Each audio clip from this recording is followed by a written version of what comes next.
तो किसी ने क्या खूब कहा है कि अगर आप मानसिक तौर पे हार रहे हो तो शारीरिक तौर पर आप कभी भी जीत नहीं सकते। Hello everyone, welcome back. I hope all of you are doing great. तो आज का ये वीडियो रिक्वेस्टेड है। मुझे अपने इस यूट्यूब फैमिली से बहुत सारे लोगों ने रिक्वेस्ट किया कि मैम आप ओवर थिंकिंग पे कुछ वीडियो बनाओ, और ये प्रॉब्लम हम में से मैक्सिमम लोगों की प्रॉब्लम है। अभी के समय में हम अननेसेसरी चीजों के लिए बहुत ज्यादा ओवर थिंकिंग करते हैं और इसकी वजह से बहुत हद तक हमारा फोकस भी अपनी लाइफ से हट जाता है। तो इस वीडियो में मैं आपको कुछ ऐसी चीजें बताऊंगी जिसे अगर आप ध्यान में रखते हो तो इस ओवर थिंकिंग की वजह से आपकी लाइफ बर्बाद नहीं होगी, बल्कि बहुत हद तक आप अपने लाइफ में फोकस्ड हो पाओगे, ट्रैक पे आ पाओगे। क्योंकि हम में से बहुत सारे लोगों की ये मिथ है कि ओवर थिंकिंग करना या स्ट्रेस लेना, ये सारी चीजें गलत है। लेकिन मुझे ये लगता है कि अगर इन चीजों को राइट वे में आप चैनलाइज कर दो, राइट डायरेक्शन में लगा दो, तो ये चीजें आपके लिए उतनी ही ज्यादा हेल्पफुल भी हो सकती है। तो बिना देर किए वीडियो को स्टार्ट करते हैं। तो जब इस ओवर थिंकिंग पे काम करने की बात आती है तो मैं ये कहूंगी कि जब भी आपको ओवर थिंकिंग हो तो पहला स्टेप ये है कि आप सोचो कि आप किन चीजों के लिए ये ओवर थिंकिंग कर रहे हो। देखो, दो तरह के सिचुएशन होंगे। पहला वो जिन चीजों को आप कंट्रोल नहीं कर सकते, जैसे लोगों की बिहेवियर हो सकती है, कोई सिचुएशन हो सकता है जिसकी वजह से आप ओवर थिंकिंग कर रहे हो, या फिर कुछ ऐसी चीजें होगी जो आपसे रिलेटेड हो और उस पे आपका पूरा कमांड है। तो जिन चीजों पे आपका पूरा कमांड है, अगर आप उसके बारे में ओवर थिंकिंग करोगे ना, तो बहुत हद तक उस वे में आप उन चीजों को ठीक भी कर सकते हो और ये गलत नहीं है। लेकिन ऐसी चीजों के बारे में सोचोगे जो आपके कंट्रोल में नहीं है, तो फॉर श्योर उसकी वजह से आपकी लाइफ बर्बाद होगी। तो वो आपको नहीं करना। तो सबसे पहला स्टेप है कि आपको ये आइडेंटिफाई करना है। जब भी ओवर थिंकिंग करो, ये बैठ के सोचो आप किन चीजों के लिए ओवर थिंकिंग कर रहे हो। और अगर किसी इंसान के बिहेवियर या कोई भी ऐसी चीजें जो फुल्ली आपके कंट्रोल में नहीं है उसके बारे में सोच रहे हो, तो खुद को उसी समय ये बताओ कि ये आपके लिए सही नहीं है, इस पे आपका कंट्रोल नहीं है, इसलिए आपको इन चीजों के बारे में ज्यादा नहीं सोचना चाहिए। और उन चीजों से अपना माइंड डेविएट भी करना पड़े तो आप खुद को डेविएट करो, लेकिन पहले इस फैक्ट को एक्सेप्ट कर लो। उसके बाद वो सारी चीजें आती है जो आपसे रिलेटेड है, जिसपे आप अगर ओवर थिंकिंग कर भी रहे हो तो वो ओवर थिंकिंग करना बनता है, क्योंकि वो आपके लाइफ से रिलेटेड है। जैसे फॉर एग्जाम्पल, आप अपने लाइफ में कुछ करना चाहते हो, अभी आपको समझ में नहीं आ रहा कि आप क्या करो। आपको ग्रोथ चाहिए, सक्सेस चाहिए, आपको रिच बनना है, सक्सेसफुल बनना है, तो इसके बारे में ओवर थिंकिंग करना तो गलत नहीं है और ये पहली स्टेप है।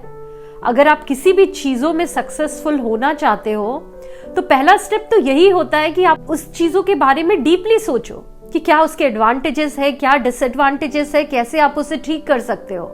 तो आप इसके बारे में सोच रहे हो, ये गलत नहीं है, लेकिन आपको एक लिमिट तक सोचना है। तो पहले आप प्रॉब्लम को समझो, उसके बारे में सोचो, लेकिन बहुत हद तक उस प्रॉब्लम पे ही फंसे मत रहो। उसके सल्यूशन पे अपना माइंड कन्वर्ट कर दो और फिर उसके बारे में अगर आप थिंकिंग करते हो तो ये ओवर थिंकिंग नहीं है, बल्कि ये प्रॉब्लम सॉल्विंग एटीट्यूड है आपकी। तो प्रॉब्लम को समझना है, उसके बाद उसे कैसे सॉल्व करना है, इसके बारे में सोचो कि ये तरीका काम करेगा या मुझे इस वे में उन चीजों को करना है। तो अब आप जो कर रहे हो तो वो एक राइट वे है जिसकी वजह से आप लाइफ में आगे बढ़ोगे।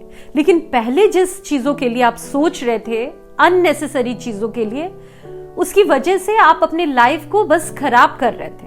उसमें आपका कंट्रोल भी नहीं था फुल्ली, और वो चीजें सोच सोच के आप अपने माइंड को, अपनी बॉडी को और अपनी लाइफ को खराब कर रहे थे। दूसरा पॉइंट मैं ये कहूंगी कि बहुत बार हम ओवर थिंकिंग इसलिए भी करते हैं क्योंकि हम अपने लाइफ में फोकस नहीं होते, हमारे पास बहुत ज्यादा फालतू टाइम होता है। तो अपने लाइफ में कुछ गोल बनाओ, उस पर फोकस्ड रहो। तो जब आपके पास काम होगा ना, तो अनवांटेड चीजों के बारे में आप ज्यादा नहीं सोचोगे, क्योंकि जो टाइम है उसे आपको किसी काम में लगाना है।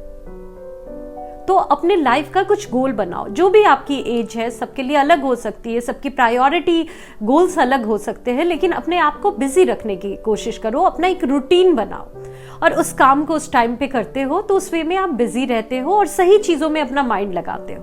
और तीसरा पॉइंट ये भी है कि थोड़ा ये भी देखो कि आप जिनसे बात करते हो, क्या उन लोगों से बात करके आप नेगेटिव हो जाते हो। क्योंकि बहुत बार ये भी होता है कि आप अपने आप को बहुत हद तक पॉजिटिव रखे हो, लेकिन आपके आसपास की सिचुएशन ऐसी है या लोग ऐसे हैं जिससे जब आप बात करते हो तो आपको अच्छी फीलिंग्स नहीं आती, आप में एक नेगेटिविटी आती है और उसकी वजह से बहुत हद तक आपकी लाइफ भी इफेक्टेड हो जाती है। आप भी स्ट्रेस में आ जाते हो, ओवरथिंकिंग में आ जाते हो। तो आपको ये समझना है कि देखो, तकलीफें तो बहुत है लाइफ में, और अगर आप देखोगे तो ज्यादातर हमारे लाइफ में, हमारे आसपास लोगों की लाइफ में प्रॉब्लम्स ही हैं। खुशियां कम है लेकिन प्रॉब्लम्स ज्यादा है। लेकिन जो खुशियां कम है ना, उसे भी आपको ढूंढना पड़ता है, उसे आपको हमेशा खुद को याद दिलाना पड़ता है। तो उसकी वजह से आपका मूड अच्छा रहता है, और उस मूड अच्छे रहने की वजह से आप फालतू चीजों के बारे में ज्यादा नहीं सोचते। तो बहुत बार ऐसा होगा, फैमिली में भी लोगों की प्रॉब्लम्स होगी और वो अपने हैं तो आपके साथ डिस्कस करेंगे, आप उनके साथ डिस्कस करोगे, लेकिन अपने दिमाग में ये चीजें रखो कि प्रॉब्लम्स को आप सॉल्व तभी कर पाओगे जब आप अपने माइंड को अच्छा रखोगे। अगर आप भी उससे इफेक्टेड होके अपने माइंड पे उन चीजों को हावी होने दोगे तो उसकी वजह से आप भी नेगेटिव हो जाओगे और फिर शायद आप एक दूसरे को हेल्प नहीं कर पाओ। तो अगर एक इंसान परेशान है और वो आपके साथ चीजें डिस्कस भी कर रहा है तो आप स्ट्रांग रहो ताकि आप उसे हिम्मत दे सको।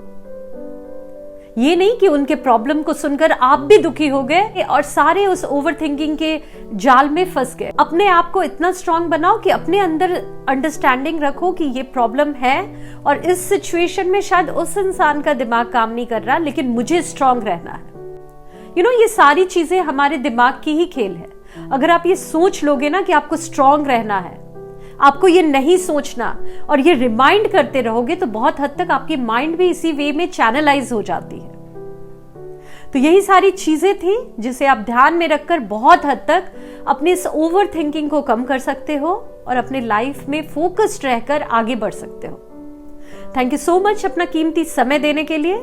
अगर नए हो तो इस चैनल को लाइक सब्सक्राइब कर लेना, बेल आइकन को प्रेस कर देना, और ये वीडियो यूजफुल लगे तो अपने फ्रेंड्स एंड फैमिली के साथ शेयर करना। मिलती हूँ आप सभी से नेक्स्ट वीडियो में, तब तक के लिए bye bye and take care.